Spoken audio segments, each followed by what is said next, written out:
What's going on, my lovelies? It's Kyle here. So, I want to primarily direct this message to the empaths. It could be very helpful for many other people who are dealing with envious people as well. But my message for you empaths is steer clear of envious people. Once again, empaths, it's very important for you all to steer clear of envious people if you can. So, what do I mean by an envious person? So, somebody who is very jealous of your accomplishments. They might feel envy when they see another person doing well, being successful, perhaps sharing some of their skills, their traits, their talents, or perhaps they're jealous or envious of another person's personality, the things they have, on and on. And this is a defining characteristic of this person. I'm not talking about like sometimes we're all human. Envy crops up within us from time to time. But just because that happens, it doesn't mean we all act out. We don't act on the envy. We don't use that as fuel then to just, bash somebody down or to judge them or to make them feel lesser so it makes us feel better, right? That is a very unhealthy way.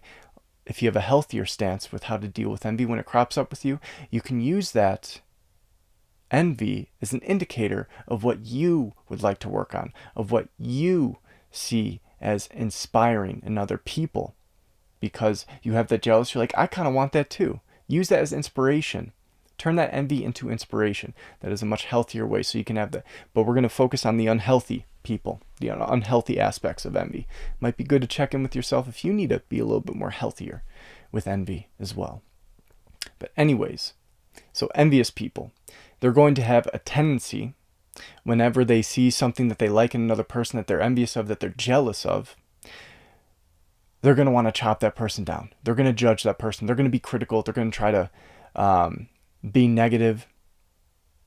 They're going to try to play whack-a-mole with that person or with you. If you're shining, if you're being happy, you're being proud, you're sharing your successes, on, and they go straight to judgment. They try to play whack-a-mole. They're like, oh, you're feeling too much about yourself. You're being too confident. Again, I need to beat you down because you being confident, you sharing your skills, your successes, all the great things that are going on with you that you're excited about, as you should be. That makes me feel insecure, so I'm gonna beat you down. If somebody has that tendency, or perhaps they don't even, they might not even be externally judgmental. They might not even show that. But you can sense it. You can sense the envy in them. You can sense the judgment. They might act out in more passive aggressive ways. They might dress it up in a way that isn't as obvious. You need to be aware of this. And you're going to be, and it depends on how sensitive you are. And this is why I want to bring this back to why I'm sending this message or directing it primarily for empaths. Many of you, because you have heightened levels of empathy, are much more sensitive to other people's moods, thoughts, emotions, on and on, body language, all these things.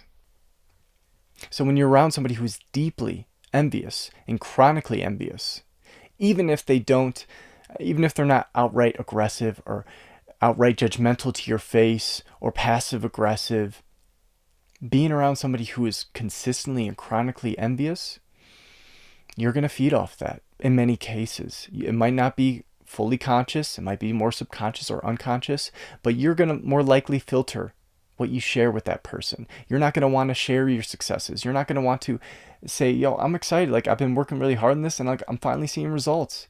And I'm so glad I'm going through with this. And you're not going to want to share your positivity or shine your light as brightly around those people because it makes them feel insecure, because it brings up envy with them, and because you pick up on those moods of them, those emotional states or those thought patterns much more readily, or body language, than the average person, you will most likely on some level filter yourself, change your behavior to match that person so it minimizes the envy that they feel. But guess what, empaths and everyone else listening? That is not your burden to bear. It's not your burden to bear to filter yourself so another person doesn't feel envious about you or jealous of you. That's not your weight to bear. That is on them. And it's easier said than done to let that go, to release that, to still shine your light, and to share your successes. But for the most part, if you are around somebody who is deeply envious and chronically envious, especially if they begin to be judgmental, or when they see somebody like growing and rising up, they like to play whack-a-mole. They beat that person down to make themselves feel better about themselves. Steer the fuck clear. Steer clear. It's not worth your time. It's not worth your energy. Now, in some circumstances, they might be someone that is important to you. So that is up to you whether or not you want to have that difficult conversation with them, that difficult discussion. And when you do, make sure you have the receipts ready.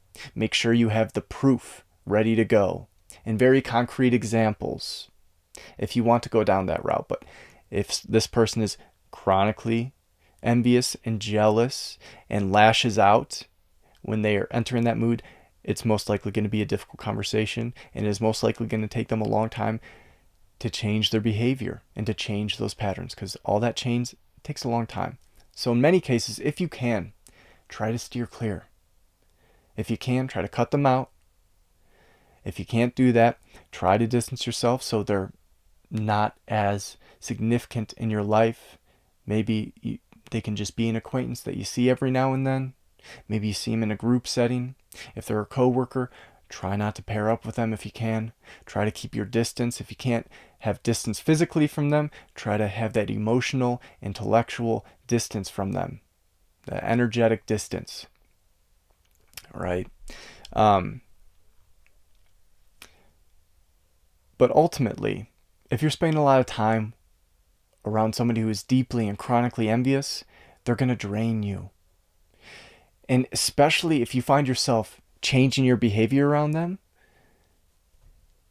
dimming your light, not sharing your successes, minimizing everything that you do, that's going to change you. That's going to change your personality.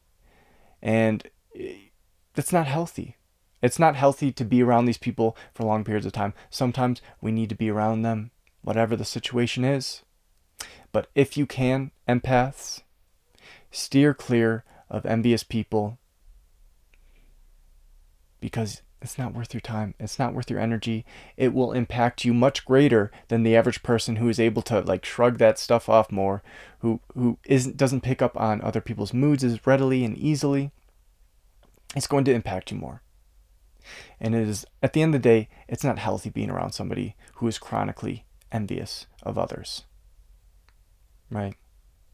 And all I want for you all is to continue becoming more healthy, more vibrant, and shining that beautiful light that y'all got.